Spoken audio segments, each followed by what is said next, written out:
The Great Standoff on the Ugra River was a standoff between the forces of Akhmat Khan of the Great Horde, and the Grand Prince Ivan III of Muscovy in 1480, which resulted in the retreat of the Tatars and is seen in Russian historiography as the end of Tatar rule over Moscow.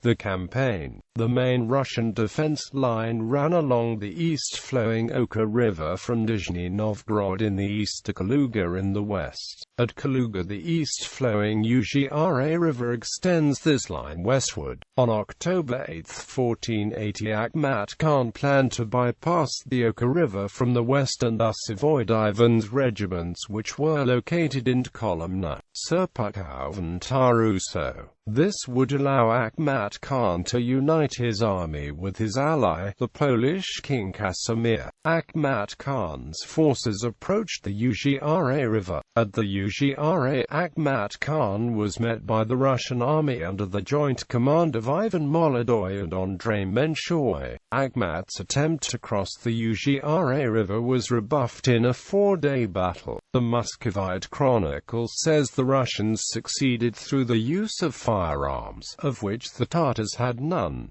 The standoff. After this battle, Akhmat, clearly dispirited by the Russians' firearms, retreated to the town of Vorotinsk, where he decided to wait for the army of Polish King Casimir IV. Ivan III moved his army to Kremenets and started to negotiate with the Khan, in an attempt to buy some time to restore his relations with his rebellious brothers. It took Ivan III 4 days to reconcile with his brothers and another 17 days for his brothers' armies to arrive at Kremenets. Unlike Dmitry Donskoy in a similar situation 100 years before, Ivan decided not to cross the river, but to keep on his shore and bide his time. Watching the increasing Russian army and receiving no word from the Polish king, Akhmat chose not to attack the Russians. In the meantime, Casimir was dealing with his own country's internal affairs and fighting against Muscovy's ally, Crimean Khan Menglij, who had invaded Poland while the king's army was away. Ivan also sent a regiment under command of Prince Vasily Nozdrovsky of Zvenigorod to encircle Akhmat.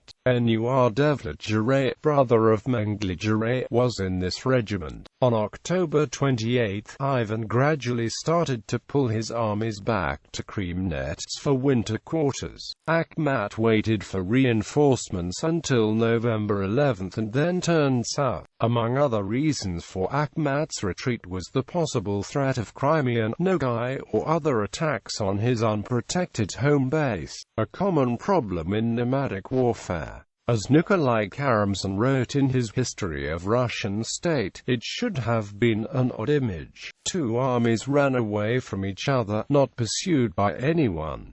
The Tatar retreat was seen as a victory in Muscovy. Ivan and his armies returned to Moscow to celebrate. Results. On January 6, 1481, Akhmat Khan was killed in a clash with the Nogais under Ibak Khan, a princeling from the Khanate of Sibir. In 1502, Crimea destroyed the Great Horde as an organization, thereby removing the buffer between Russia and Crimea and leading to a series of Russo-Crimean wars that lasted until 1784.